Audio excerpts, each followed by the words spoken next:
Hey guys, welcome back to my channel. My name's Lindsay, if you didn't know me already, and I have something really important that I want to talk to you guys about.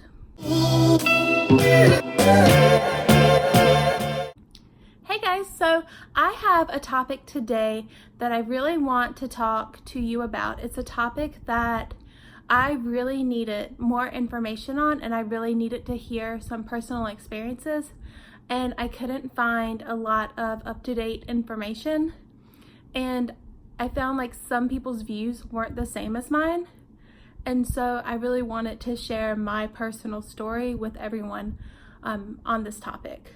Before I keep going, I do want to caution you guys. I know a lot of people watch my videos that I work with, or they know me personally, and so I just want to caution you that some of the information that I will be sharing with you is slightly graphic. It's not offensive, but it might be something that you're not comfortable hearing from me. And then also, if you're just sensitive to things like blood and guts and gore, I probably would not continue to watch this video unless it's something that you're specifically looking for information on.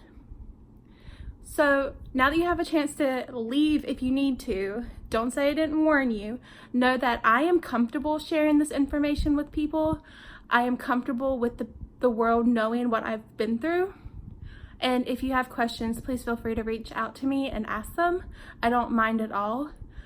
What I will say is that I really am not looking for any condolences or sorries or anything like that, because that just makes me tear up. And as appreciated as they are, just knowing that you're thinking about me or that you're there if I need you, that's enough.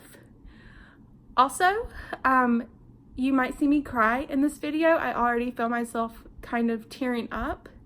So there might be some weird pauses and things like that, or I might just let it go. I don't know. But this is something that has really affected me more than I ever knew that it could.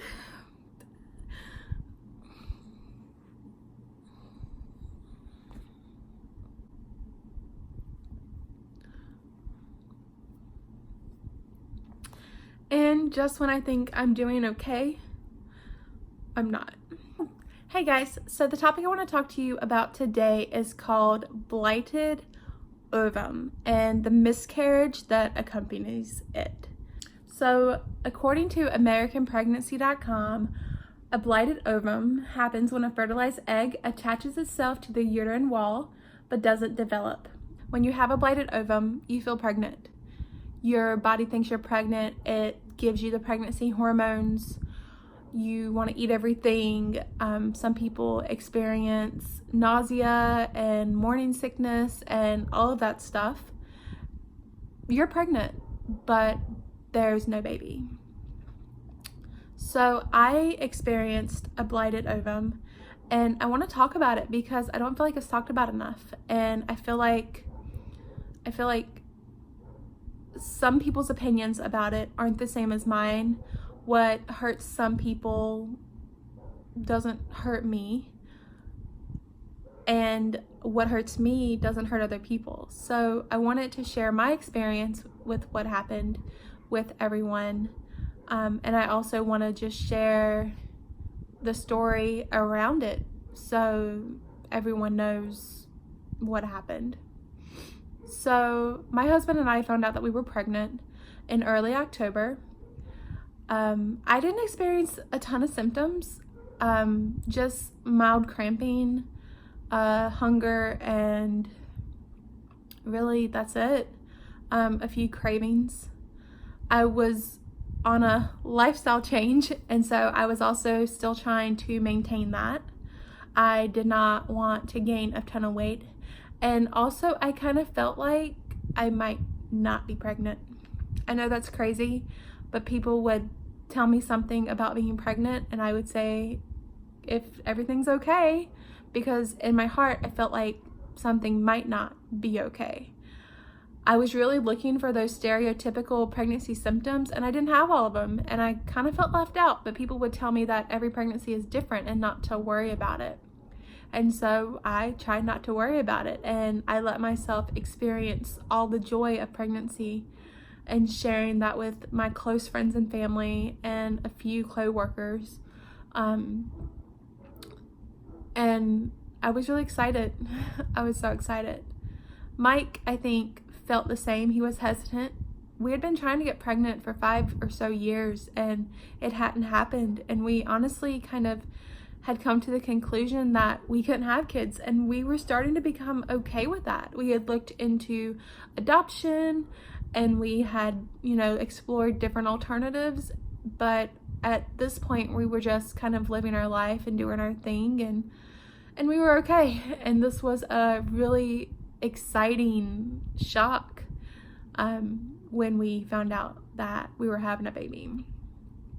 To be honest, I've always wanted to be a mother. I've never quite known exactly what I wanted to do with my life, but I knew that I wanted to have children and have a family and have a little girl specifically. And so this experience was exciting for us. So we had to wait several weeks before we could go in and see the doctor for my first prenatal. It was December 17th when we were able to finally go see her. And she did the normal round of blood stuff and did a urine test, and she did a transvaginal ultrasound. And I could tell right away that something wasn't right. And this was the point where she told us that she could see a sac and that there was nothing in it, at least that she could see. We had figured out how pregnant we were, and at this point we should have been about 10 weeks. And there should be something there. And so she said, well, maybe you're not as far along as you thought. Maybe the dates are wrong. And she made a follow-up appointment for January 7th. But I knew in my heart at this point that things weren't going well and that something was wrong. I'll show you guys what she gave us for the ultrasound picture so that you can just see what it looks like. This is what it is. So right here is the sac, and it is empty. You can see that. So at this point, I kind of lost it. I just started that grieving process, and I knew. And if we had gone back in January and there had been something there, it would have been a miracle. And a welcome miracle, but in my eyes, I knew that there was nothing there.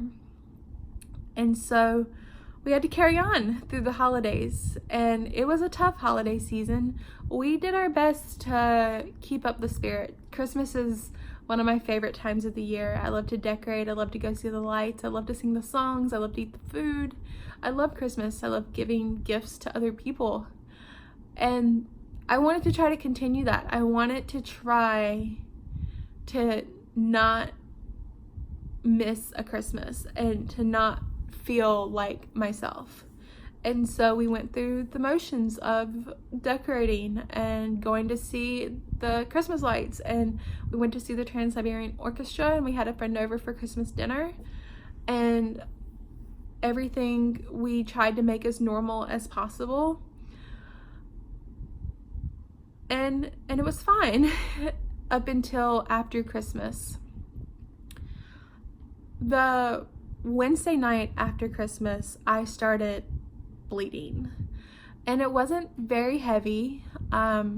It was pretty light. So on December 26th, the Wednesday after Christmas, I started lightly bleeding. That evening I had wiped, and I always check. The entire time since I've been pregnant, I've checked, and there was a small little bit of blood. Not a lot, not enough to alarm me at that point, because spotting during pregnancy is very normal. But there was a little bit of blood. And then that Thursday morning, I woke up to go to work, and I wiped, and there was a little bit more. It was just a little bit heavier. And at this point I said, okay, I'll just watch it. I'll see what happens. And if it continues, I'll call the doctor. And so throughout the day I monitored it, and it worried me to death. And in the afternoon I went and I looked, and it was a lot heavier. It was quite a bit heavy. Not super heavy, not quite a period, but more than I was comfortable with. So I went ahead and called my doctor's office, and they told me to go ahead and go to the ER right away.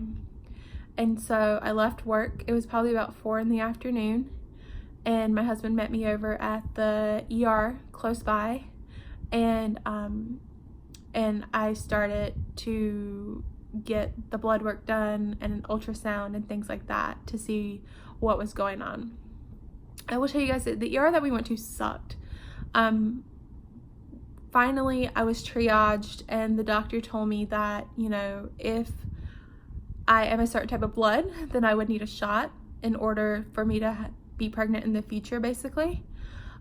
They ordered the blood test and an ultrasound, and then when they did the blood test, apparently later on we found out that they didn't even check my blood type, which is what was so important.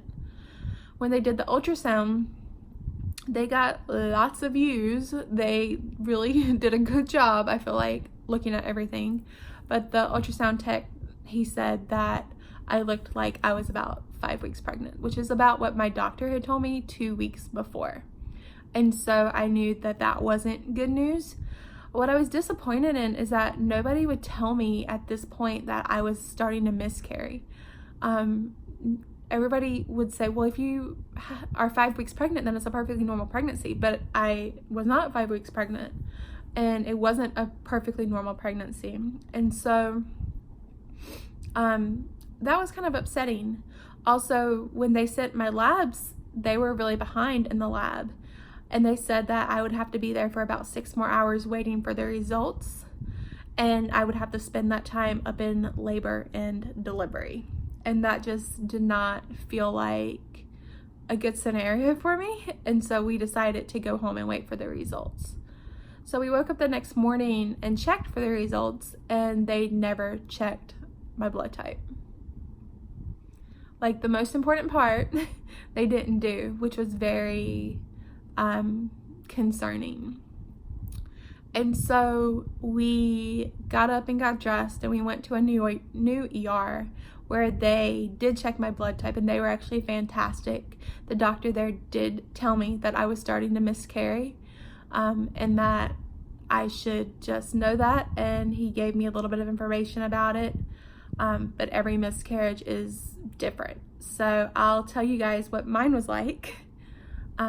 Later on that Friday, I was still feeling okay. The bleeding had increased, but not crazy amounts. So I decided to go to Target to try to get some Christmas storage stuff. And then I also decided to go get my nails done, because I wanted to feel like myself. And so I went and did all of that. And by the time I got home, I was starting to soak through pads, and I was starting to become more uncomfortable. The cramping had increased a bit, and I really felt like I really was starting to miscarry at this point. On Saturday, things took a really big turn, and I was in a lot of pain.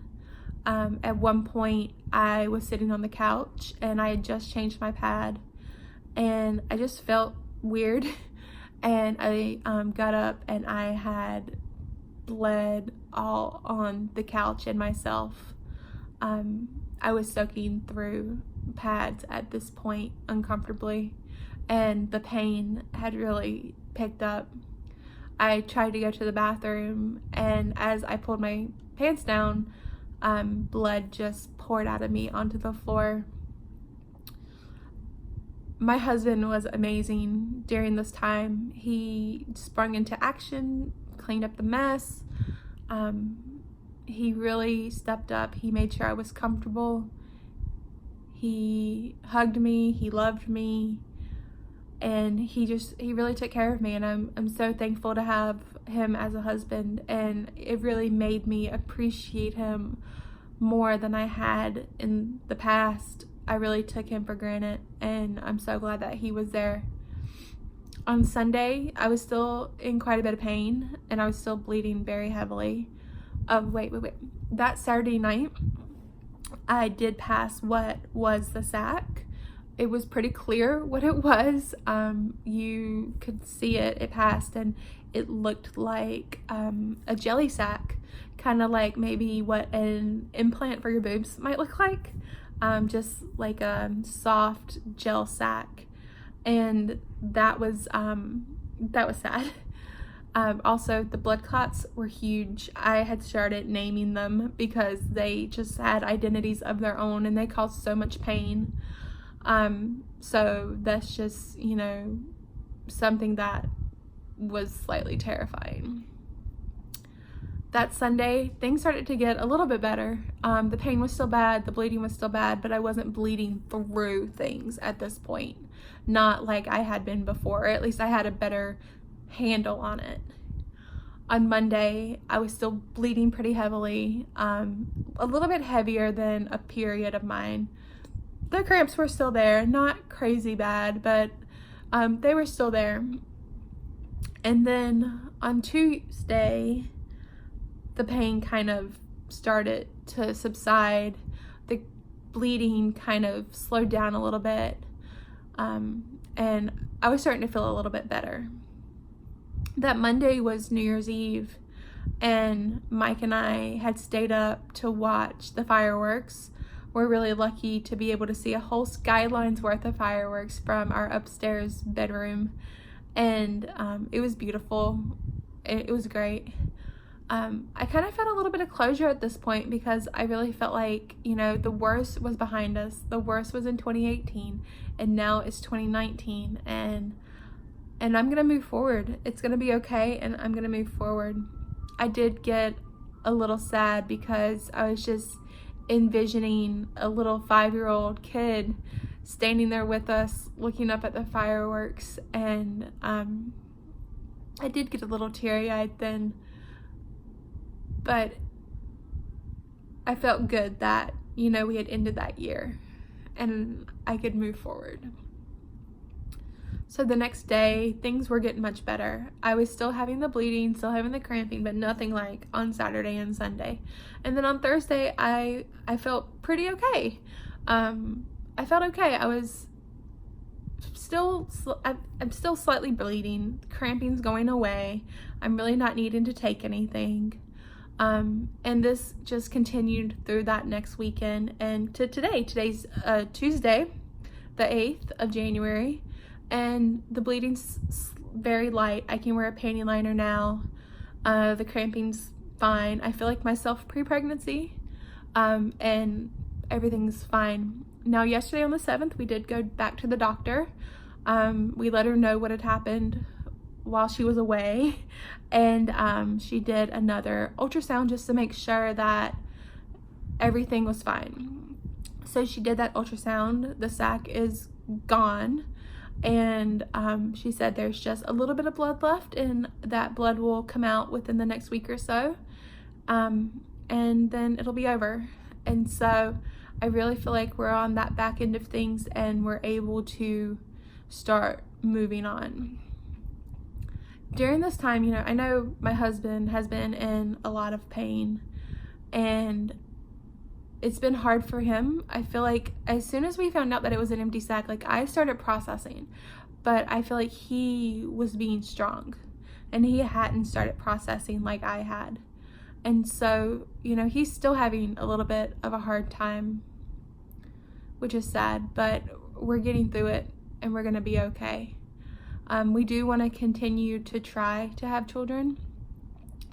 For me, it was honestly a little, actually, as bad as everything is, I feel good knowing that we can have children because we did try for so long. It feels good that we can at least do it, and that we just might need to really hone in on what we're doing and figuring out dates and things like that. But it feels good that we can actually, you know, do it. Now, I'm going to say that all of the information that has been out there that I've seen has had a lot of things about what do and what not to say to people who have miscarried or been through this. But I'm going to tell you guys, it is different for everyone, because even my husband and I have a difference in opinion. And I think that has to do a little bit about how I grieve and how he grieves and how different we are that way. For me, I'm always looking towards the future. I want to figure out how we can move on from this, and then how we can try again and get successful results. So I'm taking everything that we've learned, I'm planning things out, I'm looking for different tools and resources, and that's one of the ways that I grieve. I grieve by micromanaging situations and figuring things out.